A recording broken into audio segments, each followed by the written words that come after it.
अतिथि अध्यक्ष प्राचार्य महोदय, निर्णायक मंडल उप प्राचार्य,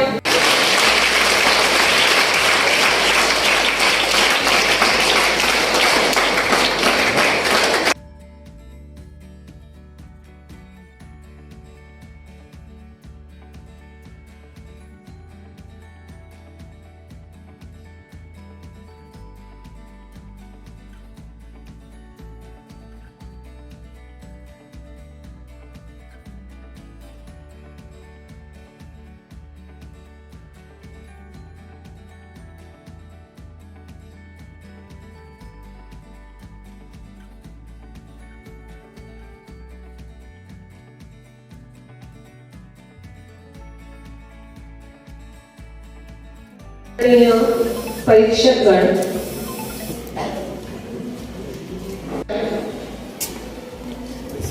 सर्व स्पर्धक, साई विद्या मंदिरचे मुख्याध्यापक श्री निलेश सोनटक्के आणि प्रोफेसर अनिल यावलकर आणि माझ्या विद्यार्थी मित्रमैत्रिणींना, आज इथे मंचावर आपल्याला एक चांगला युवक जुळून आलेला आहे की ज्यांच्या नावाने आज आपण ही वक्तृत्व स्पर्धा आयोजित करतो आहोत. त्यांची नात प्रियंका पंडित आज आपल्या इथे उपस्थित आहेत. त्या खास वर्धेहून या कार्यक्रमासाठी इथे उपस्थित झालेले आहेत. ही स्पर्धा सर्वप्रथम जेव्हा सुरू झाली तेव्हा ती वक्तृत्व आणि समयस्फूर्त स्पर्धा होती. Elocution and extempore competition. कालांतर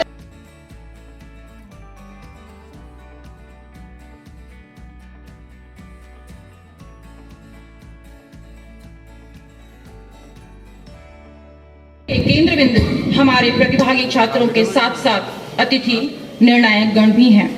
आइए आप सभी से इन सम्मानित विभूतियों का परिचय कराते हुए स्वागत करते हैं.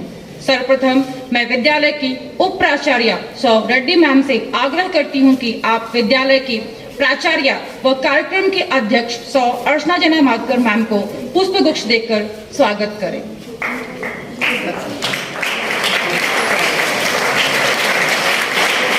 स्वागत है मैम. अब मैं निवेदन करती हूँ प्राचार्य महोदया से कि वे हमारे आज के प्रमुख अतिथि श्री किरण राजदेवकर जी को सीनियर जर्नलिस्ट तरुण भारत का स्वागत स्मृति चिन्ह, मोमेंटो, बाल पौध व सम्मान पत्र के द्वारा करें. श्री राजदेवकर जी अस्वस्थ होते हुए भी यहाँ उपस्थित हुए, बहुत बहुत आभार सर. श्री राजदेवकर जी बहुआयामी प्रतिभा के धनी हैं. सीनियर जर्नलिस्ट, विद्यालय के पूर्व छात्र, बीकॉम व बीमास कम्युनिकेशन में डिग्री करते हुए ही एबीवीपी के साथ कार्य करते रहे. साधारण किंतु बहुआयामी प्रतिभा के व्यक्तित्व वाले श्री राजदेवकर जी को 30 वर्षों का प्रिंट मीडिया जर्नलिज्म में कार्य करने का अनुभव है. अपने कैरियर की शुरुआत एक प्रूफ रीडर तरुण भारत से करने वाले नागपुर पत्रिका, जनवाद, लोकशाही वार्ता के सब एडिटर, रिपोर्टर के साथ साथ डेली लोक सत्ता के प्रिंसिपल कॉरेस्पॉन्डेंट बने. आपने शिक्षा, अपराध, राजनीति व सामाजिक क्षेत्रों में विशिष्ट कार्य करते हुए विशिष्ट बीट रिपोर्टिंग की. आपके द्वारा लिखित न्यूज, स्टोरीज, आर्टिकल्स, मराठी कथा, व्यक्ति चरित्र पब्लिश हो चुके हैं. आपको NIMA, IMA द्वारा कोरोना योद्धा सम्मान, तरुण भारत द्वारा उत्कृष्ट कार्य सम्मान, जोनल ट्रांसप्लांट कोऑर्डिनेशन कमिटी,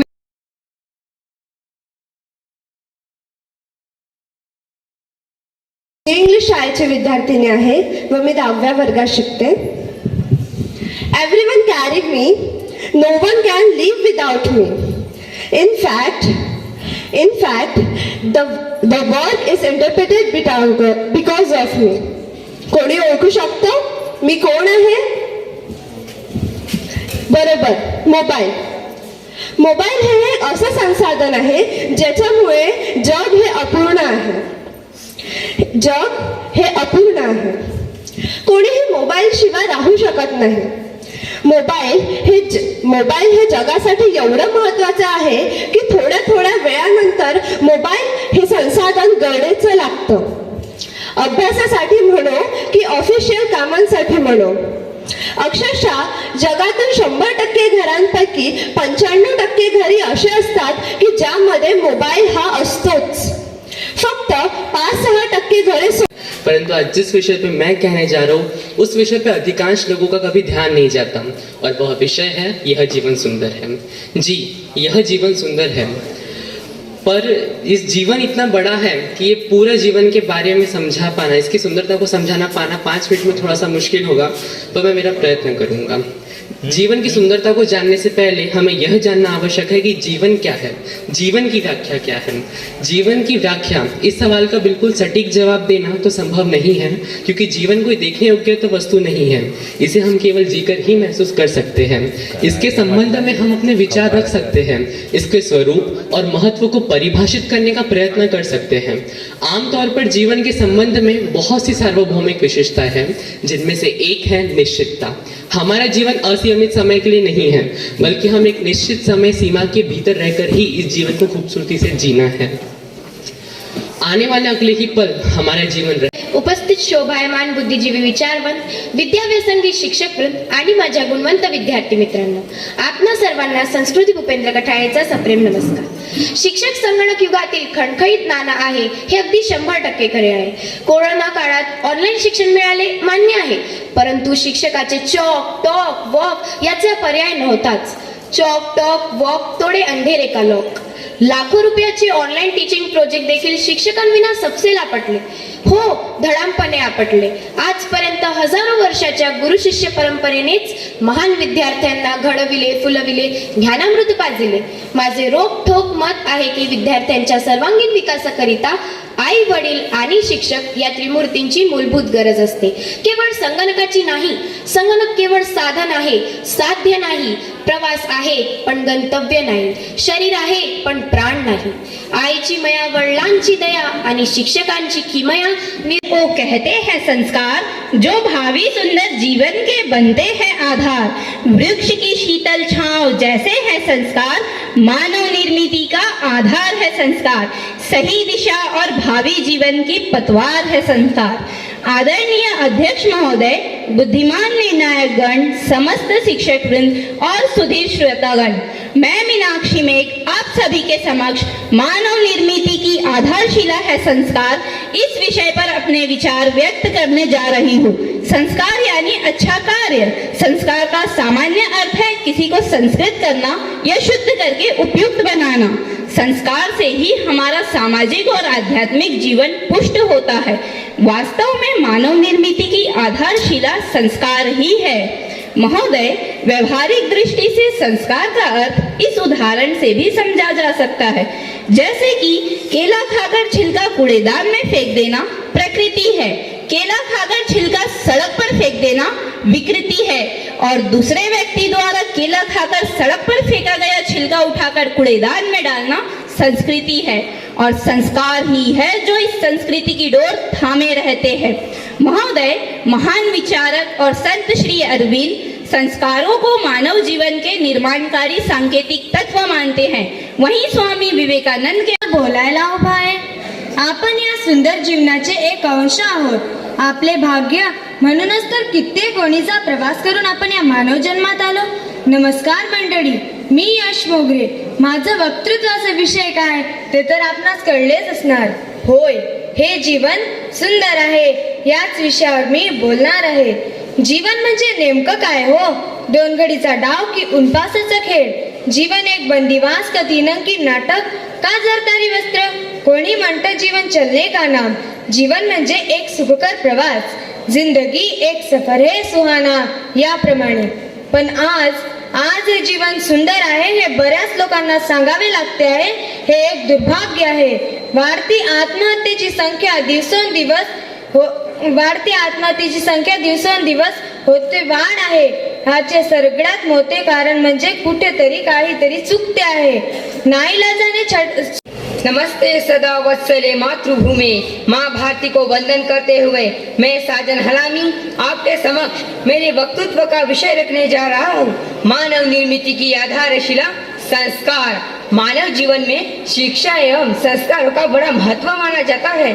पशु और मानव में मूलभूत अंतर है क्योंकि मनुष्य संस्कारों की परंपरा में बद्ध अपना जीवन व्यतीत करता है और सामाजिक बंधनों को स्वीकार कर उनकी परिधि में कार्य करता है, जबकि पशुओं के मामले में ऐसा कुछ नहीं है.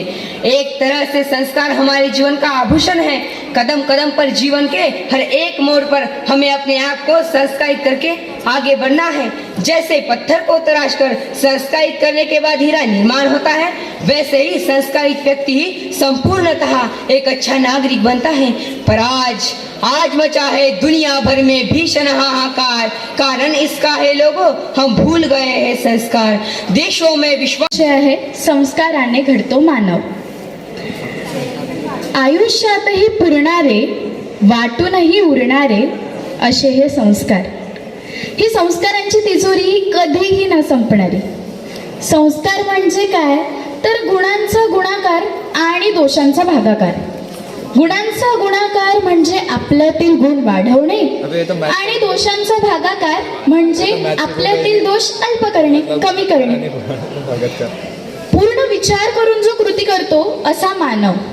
मग या कृती चांगल्या होण्याकरिता, त्याच्या मनात चांगले विचार येण्याकरिता संस्कार हे अत्यंत महत्त्वाचे असतात. असे म्हटले जाते की संस्काराच्या भक्कम पायावर युगपुरुष घडतात. शिवाजी महाराज, संभाजी महाराज यांनी याच संस्कारांच्या भक्कम पायावर उभं राहून हिंदूंचं राज्य उभं केलं. पण आज प्रत्येक व्यक्ती संस्कार. कक्षा 10वीं और मैं आज आपको मोबाइल एक घातक व्यसन कैसे है ये बताना चाहूँगा. आजकल हम अनेक खबरें पढ़ते हैं, सुनते हैं कि अनेक युवा सेल्फी लेते वक्त और गाड़ी चलाते हुए मोबाइल का इस्तेमाल करने के वजह से उनकी मौत हो चुकी है. हम ऐसी खबरें पढ़ते तो है लेकिन उन्हें नज़रअंदाज कर देते हैं. इनके पीछे की गंभीरता हमें ज़रूर समझनी चाहिए. आज मानव ने विज्ञान और तंत्रज्ञान के क्षेत्रों में प्रगति करते हुए अनेक ऐसे तंत्रों का निर्माण किया है जिनकी वजह से हमारा जीवन जीना आसान हो गया है. उनमें से ही एक यंत्र मोबाइल है. मोबाइल के अनेक फायदे हैं, जैसे हम एक दूसरे से बातचीत कर सकते हैं, कुछ भी खरीद या मंगवा सकते हैं, यहाँ तक कि किसी भी विषय की जानकारी प्राप्त कर सकते हैं.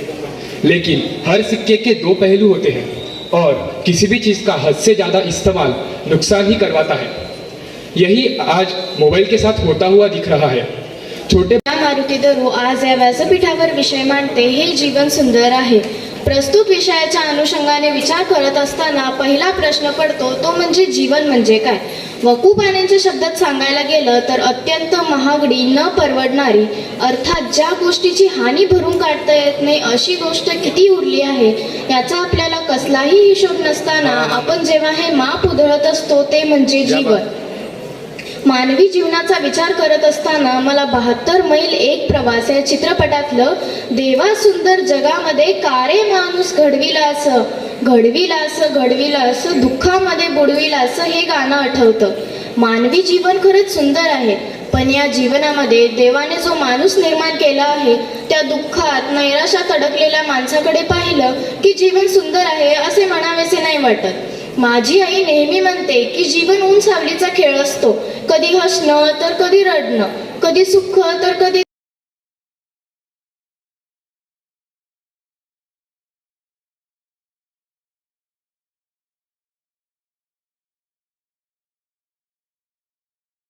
सबसे बड़ा चमत्कार मोबाइल इंसान बन गया बेकार.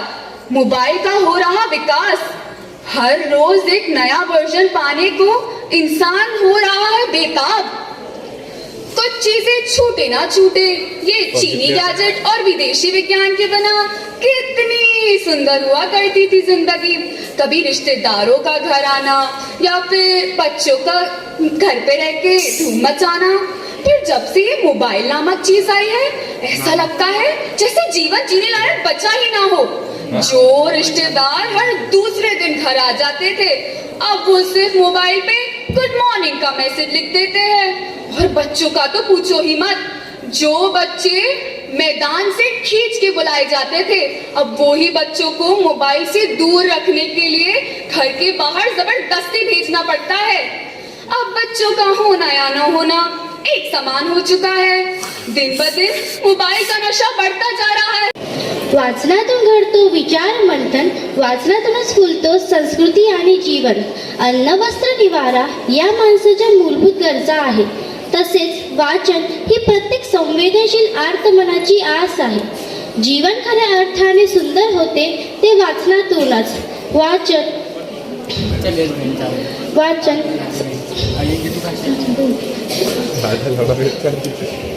आपला वेळ सत्कारणी लागतो, मनोरंजन तर होते पण ज्ञानप्राप्तीही होते। वर्तमानपत्र, मासिके, कथा, कादंबऱ्या इत्यादी मानवी मनाचा वेध घेतात। वाचनातून शब्दसंपत्ती वाढते, बुद्धीला चालना मिळते आणि स्मरणशक्तीही वाढते। वैचारिक लेख वाचताना आपण चांगले काय वाईट काय ह्यांच्याबद्दल विचार करू लागतो। त्याने आपली निरीक्षण शक्ती, विवेकबुद्धी आणि स्मरणशक्ती वाढते। वायर से बंधा था, इंसान आजाद था, परंतु जब से फोन आजाद हुआ है, इंसान बन गया है। नमस्कार, मैं भूमि गुंगावकर, कक्षा 9वीं की विद्यार्थिनी। आज मैं आपको बताने वाली हूँ मोबाइल कैसे और क्यों एक घातक व्यसन बनते जा रहा है। आजकल की दुनिया में मानो मोबाइल एक इंसानी शरीर का अंग ही बन गया है। अगर हमें थोड़ी देर भी मोबाइल देखने को न मिले तो हमें असुविधा महसूस होती है। अगर हम मोबाइल का सही दिशा और सीमित समय में उपयोग करते हैं तो यह बहुत उपयोगी है, लेकिन आजकल की युवा पीढ़ी के लिए मोबाइल एक लत बनते जा रही है। मोबाइल फोन हमें ऑनलाइन शॉपिंग, ऑनलाइन गेम्स और विभिन्न अन्य चीज़ों में सहयोग करने में सक्षम बनाता है। मोबाइल से हम तस्वीरें खींच सकते हैं, फिल्में देख सकते हैं, इंटरनेट पर सर्फ कर सकते हैं। वाचन नवे वाचत ज्ञानार्जनाचे साधन, होई मनाचे क्षालत अज्ञानीचे। लेखन आणि वाचन जैसे व्यवहार ज्ञान, होई आदान प्रदान एकमेका। हे विचारांच्या आदान प्रदानाचे व्यासपीठ उपलब्ध करून देणारं कैलासवासी दीप पंडित वक्तृत्व स्पर्धेचे व्यासपीठ, ज्या वास्तूनं देशाचे प्रतिनिधित्व करणारे उत्तुंग नेतृत्व घडवले, त्या दादरनगर विद्यालयाचे मुख्याध्यापक शिक्षक या स्पर्धेचे निरपेक्ष परीक्षण करून आमच्या प्रतिभेला पंख देणारे सन्माननीय परीक्षक आणि माझ्या पुढ्यात बसलेले सर्व रसिक श्रोते मित्र मैत्रिणींनो, मी इशिका भाजे, श्री सत्यसाई विद्या मंदिर शाळेची वर्ग 7वीची विद्यार्थिनी। विषय मांडते, चला वाचन संस्कृती रुजवूया। मित्र, सखा आणि प्रत्येक पावलावर आपल्याला मार्गदर्शन करणारं कोणी ना कोणी व्यक्तिमत्व सतत आपल्या बरोबर असतो। विशेष स्पर्धा का निरपेक्ष परीक्षण करने वाले परीक्षक गण, आपको मेरा प्यार भरा साधुवाद। किसी भी इमारत को मजबूती से खड़े रहने से पहले उस इमारत की नींव रखना जरूरी होता है। उसी प्रकार मानवता के आधारशिला की भी एक नींव होती है, जिसको रचने के बाद ही एक आदर्श मानव जाति खड़ी रह सकती है। और यही संस्कारों की नींव रचने के लिए मैं ईश्वरी खेड़ेकर, श्री सत्यसाई विद्या मंदिर नरसाला, कक्षा 7वीं की छात्र आपके समक्ष खड़ी हूँ। जिस प्रकार कोई भी इमारत बिना 4 दीवारों के खड़ी नहीं रह सकती, उसी प्रकार मानवता के आधारशिला की भी 3 नींवों से रची जाती है, जिस सद्गुण, रजगुण और तमगुण होते हैं। सद्गुणों का रक्षण, रज प्रवृत्ति पर अंकुश और तम प्रवृत्ति का सकल संवारण, इसी से ही मानव जाति की पताका दिगंत में खड़ी रह सकती है, लहरा गर्माहट देते हैं। क्योंकि जिस पेड़ में प्रेम, संस्कार सिंचित किया जाता है, वे महक भी देते हैं और उससे माधुर्य भी आता है। तो ये महक और मधुरता संस्कार से ही आएगी। विश्व में जिन महापुरुषों ने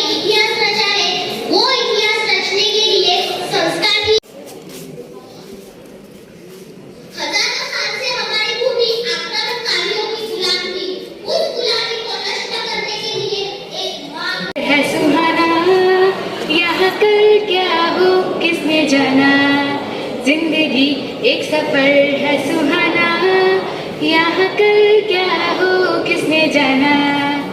उल्ले उल्ले हो, उल्ले उल्ले हो, उल्ले उल्ले हो, उल्ले उल्ले हो।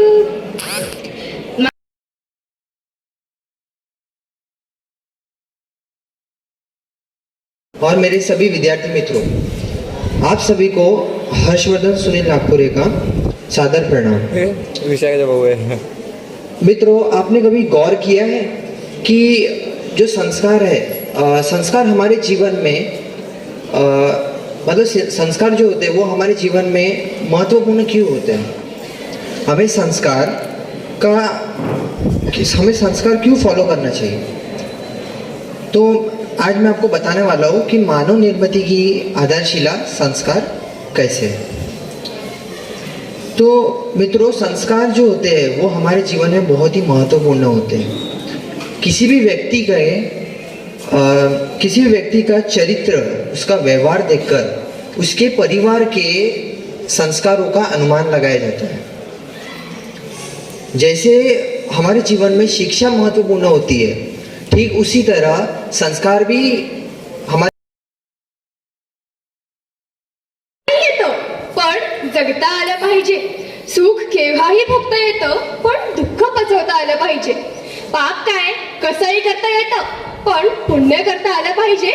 ताठ काय कुणीही राहतं पण जरा झुकून वागता आलं पाहिजे। मित्रांनो, जगण्याची लढाईत उणीव कायम भासेल, ती उणीव भरता आली पाहिजे। हास्य आणि अश्रूचा मिलाप करून फक्त समाधानी राहता आलं पाहिजे। जीवन खूप सुंदर आहे, भरभरून जगता आलं पाहिजे। म्हणून याच विषयाला शब्दबद्ध करण्यासाठी तुमच्या समोर उभी आहे मी समृद्धी विघ्ने। विषय मांडते, हे जीवन सुंदर आहे। स्वतःचे दुःख विसरून इतरांच्या सुखात सामील होणे आणि इतरांना आपले दुःख कळू न देता त्यांच्या गालावर हसू आणि मनात समाधान आणणे म्हणजे जीवन होय। जीवन ही मानवाला लाभलेली अमोल देणगी आहे, तिचा चांगला उपयोग करणे महत्त्वाचे आहे। माणसाने क्षुल्लक दुःखाने व्यथित होऊन त्याचा शोक करत बसू नये, तर त्याने एखाद्या आंधळ्याचा डोळा व्हावा। अनुदानों के सिद्ध रसायन थे उन्हें तब के देवी अनुदानों के। यह मनोविज्ञान श्रेष्ठ जीवन का भाव जगाता था, व्यवहारिक अध्यात्म व्यक्तियों को उत्कृष्ट बनाता था। आवश्यकता है पुनः उस देवी आविष्कार की, संस्कार ही है एकमात्र औषधि व्याकुल संसार की, संस्कार ही है एकमात्र औषधि व्याकुल संसार की। आदरणीय मंच, मैं आपके सामने मानव निर्मित की आधारशिला संस्कार इस विषय में अपने विचार प्रस्तुत करने जा रहा हूं। संस्कार वह है जो हमारे दिव्य गुणों को विभूषित करते हैं। संस्कार हमें ईश्वरीय मार्ग की ओर अग्रसर करते हैं। श्रेष्ठ संस्कार हमें यश प्राप्ति की ओर ले जाते हैं। मैं यह कहूँ कि संस्कार हमारी शारीरिक, मानसिक और आध्यात्मिक उन्नति का आधार स्तंभ है तो अतिशयोक्ति नहीं होगी। हमारी स्वर्णिम वैदिक संस्कृति श्रेष्ठ संस्कारों पर ही अवलंबित है। प्राचीन काल से ही मानव निर्माण की आधारशिला संस्कार ही है। संस्कारों के बिना कोई भी व्यक्ति पूर्ण नहीं। उपस्थित सर्व मान्यवर व माझ्या मित्रमैत्रिणींनो, जिंदगी एक सफर है सुहाना, यहाँ कल क्या हो किसने जाना। अरे जिंदगी एक सफर है सुहाना, यहाँ कल क्या हो किसने जाना। मित्रांनो, जीवन हा दोन घडीचा डाव आहे। जन्म ते मृत्यू यामधील कालखंड म्हणजे जीवन। हे जीवन आपण साधारणतः 3 टप्प्यांमध्ये जगत असतो: बालपण, तारुण्य आणि म्हातारपण। बालपण ते किशोरावस्थेपर्यंतचे जीवन हे एकदम स्वाच्छंद फुलपाखरासारखं बागडण्यात जातं। न कसली चिंता, न कुठली जबाबदारी, ना कुठला मोह, ना कुठला राग द्वेष, फक्त अभ्यास ही एवढीच जबाबदारी आपल्यावर असते। तारुण्यावस्थेत गेल्यावर मात्र आपण कल्पनेच्या भावविश्वात रंगून जातो। अनेक जबाबदाऱ्या पेलताना आपल्याला जीवनाचं गांभीर्य उमजू लागतं, जगण्याचा अर्थ आपल्याला कळू लागतं। आपल्या सभोवताली निसर्ग, निळेभोर आकाश, अथांग पसरलेले सागर में लगने वाला वक्त और टेलीफोन से वही काम बहुत जल्द हो सकता है। जैसे एक सिक्के के 2 पहलू होते हैं, वैसे ही मोबाइल के अच्छे और बुरे दोनों परिणाम हैं। लेकिन आज की घड़ी में हमें मोबाइल के दुष्परिणामों का अधिक अनुभव आ रहा है। मोबाइल एक ऐसी चीज़ है जो हम अपने हाथ में लेके कहीं भी जा सकते हैं, इसलिए हमें जब वक्त मिले वो वक्त हम मोबाइल देख लेते हैं। मोबाइल के इस लत के शिकार बड़ों से लेकर छोटे बच्चे सभी है। किसी चीज़ का इस्तेमाल गलत नहीं रहता, उसका अति इस्तेमाल हानिकारक रहता है। छोटे बच्चे मोबाइल पर यूट्यूब देखते हैं और यूट्यूब पर उन्हें ऐड स्किप का ऑप्शन आता है, जिसकी वजह से उनका पेशेंस कम हो जाता है और इंटरनेट मतलब ही अंतर्जाल पर उन्हें छोटी उम्र में ही बड़ी उम्र का ज्ञान प्राप्त हो जाता है। कई सारे गवर्नमेंट सर्वे और वैद्यकीय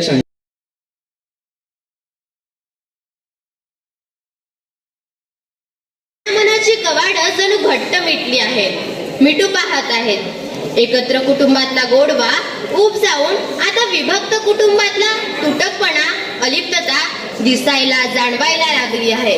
घराघरातील आजी आजोबा ही दैवतच जणू नजरे अडवायला लागले आहे। आजी आजोबांची संस्कृतीच हळूहळू हरवायला विसरायला लागल्याने घराघरातल्या छोट्यांच्या भावविश्वात खळबळ आहे, गुंतागुंत आहे। आई बाबा हे दोघंही नोकरीच्या रिंगणात फिरणारे प्यादे झाले आहेत। समजावून सांगायला, शिकवायला आणि हो मुख्य म्हणजे संस्कारांची बाळगुटी देत मन परिपुष्ट करायला, पाथी देऊन जीवन घडवायला आजी आजोबा संगती नाहीत आणि त्यामुळे घराघरातील मुलं प्रेमळ मायेला वंचित, सुखाला पारखी आणि संस्कारांना मुकू लागली आहेत असं खेदानं म्हणावंसं वाटतंय। आई वडील माझा विषय आहे हे जीवन सुंदर आहे। हो खरंच हे जीवन खूप सुंदर आहे। तुम्ही जीवन जगत चला, तुम्हाला नवनवे अनुभव मिळत जाईल। तुम्ही जीवनात सतत प्रयत्न करायला विसरू नका, तुम्हाला मार्ग सापडत जाईल। जीवन जणू एक रंगभूमी आहे ज्यात प्रत्येक पात्र कित्येक तरी भूमिका निभवत असतो। ज्याप्रमाणे आपणही आहे, आपणही या जीवनातील एक पात्र आहे, आपण कित्येक तरी भूमिका निभवत असतो, हो की नाही? जीवन म्हणजे एक संघर्ष आहे। जीवनाची व्याख्या तर थोर पुरुषांनी केलेली आहे। जीवनात सतत सुख किंवा सतत दुःख हे तर कधी कधी बघायला मिळतं, कारण आपल्या जीवनात जर सुख आहे तर त्याचप्रमाणे दुःखही आहे आणि जर दुःख आहे तर लागोपाठ सुखही येतोच, हो की नाही? आपण जर जीवनाला बारकाईने निरीक्षण करून बघितले तर जीवन खूप सुंदर आहे। हे संपूर्ण निसर्ग, शाळेच्या प्रांगणात बाळगोपाळांच्या कंठातून बाहेर पडलेली प्रार्थना गीत इत्यादी अंगाने नटलेले हे आपले जीवन किती सुंदर आहे ना? खरंच हे जीवन खूप सुंदर आहे। धन्यवाद।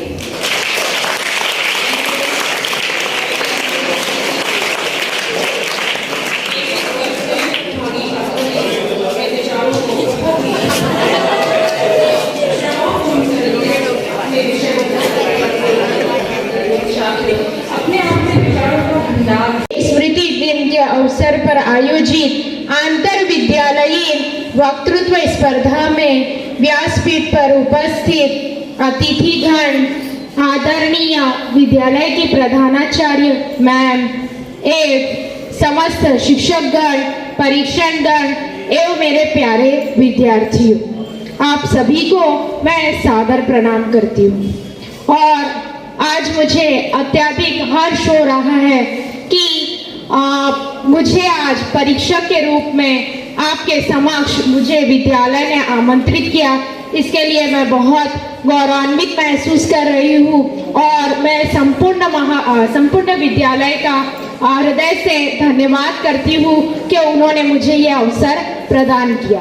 और साथ ही मैं इस कार्यक्रम के सफल आयोजन, संयोजन एवं व्यवस्था हेतु भी संपूर्ण विद्यालय का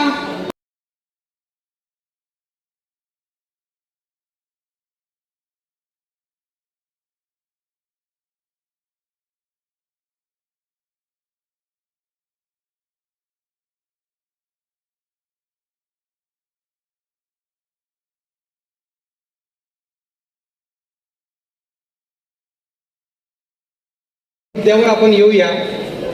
मला आपल्याला माहीतच आहे की निकाल जाहीर करण्यासाठी मला इथे आमंत्रित करण्यात आलेला आहे। तर आजच्या स्पर्धेत एकूण 13 शाळेतील 25 स्पर्धकांनी सहभाग घेतलेला आहे.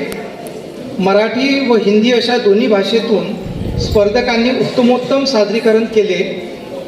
त्यापैकी प्रत्येक भाषेअंतर्गत व्यक्तिगत गुणांच्या आधारावर प्रथम 3 विजेत्यांना पुरस्कार देण्यात येत आहेत.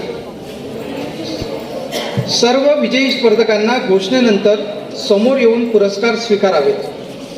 सन्माननीय अतिथींनी सर्व विजयी स्पर्धकांना बक्षीस देऊन त्यांचे कौतुक करावे ही विनंती. सर्वप्रथम मराठी भाषेतून उत्तम सादरीकरणासाठी आपण बक्षीस सुरुवातीला 3ऱ्या नंबरला देणार आणि शेवटी 1ल्या नंबरला देणार. तर तृतीय क्रमांकाचे बक्षीस प्राप्त झालेले आहे लेटिना आदमने.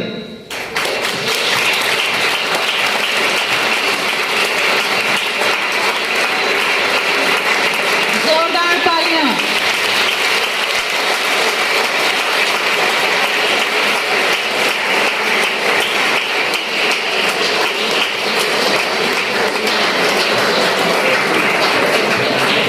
मराठी भाषा प्रवर्गातून द्वितीय क्रमांकाचे पारितोषिक जात आहे समृद्धी विघ्ने.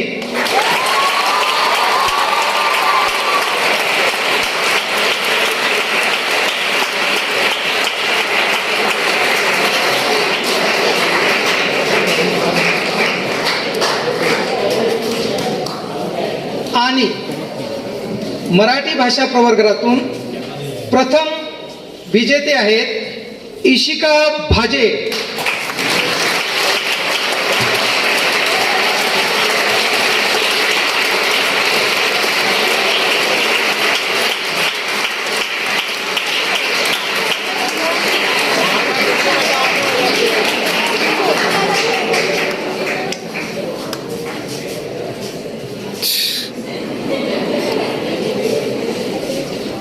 विजयी स्पर्धकांचे खूप खूप अभिनंदन.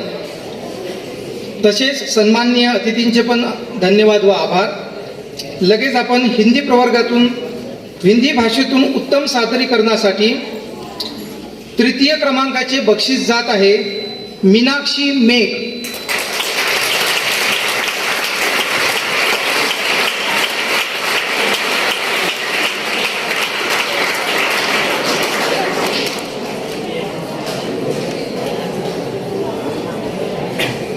द्वितीय क्रमांक पटकावलेला आहे साजन हलामी.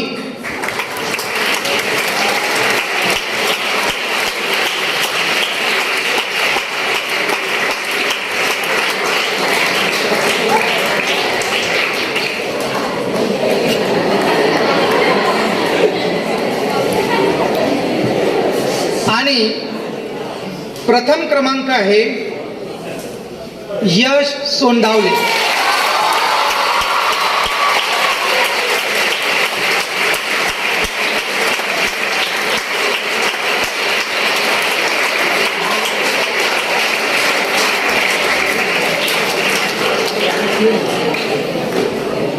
आजच्या स्पर्धेत एकाच शाळेतील 2 स्पर्धकांनी वेगवेगळ्या भाषेतून सादरीकरण केले. त्या दोघांच्याही गुणाची बेरीज करून शाळेचा क्रमांक निश्चित करण्यात आला. त्यासाठी प्रथम 2 पुरस्कार देण्यात येत आहेत. घोषणेनंतर विजयी शाळेच्या दोन्ही स्पर्धकांनी समोर येऊन बक्षीस स्वीकारावे.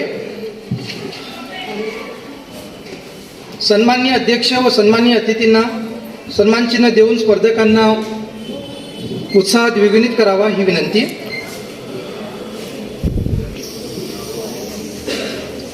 विद्यार्थ्यांसोबत आलेले शिक्षक पण येतील अशी मी त्यांना विनंती करतो. शाळेच्या शिक्षकांनी पण आणि परीक्षकगण पण येतील अशी त्यांना विनंती करतो. सर हो गया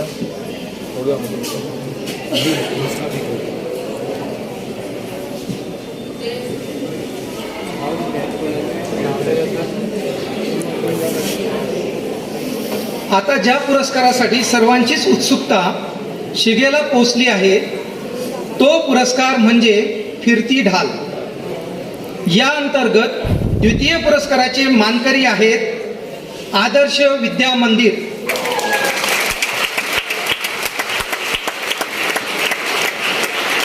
हाथों वाले माणस.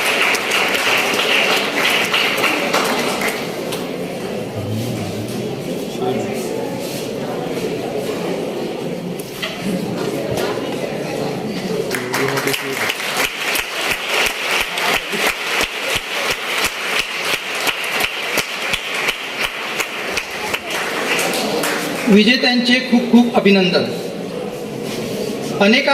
अनेक वर्षाचा इतिहास व परंपरा असलेली ही फिरती ढाल यावर्षी कुणाचा गौरव वाढवणार, कुणाच्या प्रांगणात ही सोनपावलं रेखाटणार, उत्सुकता वाढत चालली नव्हे ताणली गेलेली आहे. फिरती ढाल प्रथम पुरस्काराचे मानकरी ठरले आहेत दादासाहेब धनवटे नगर.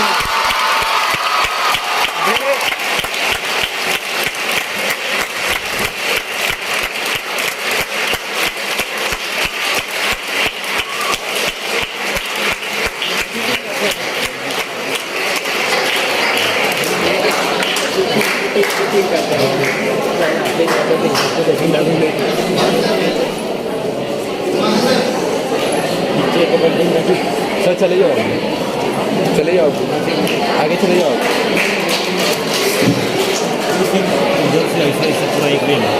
गए थे 2 वीडियो निकले वैसे. हाँ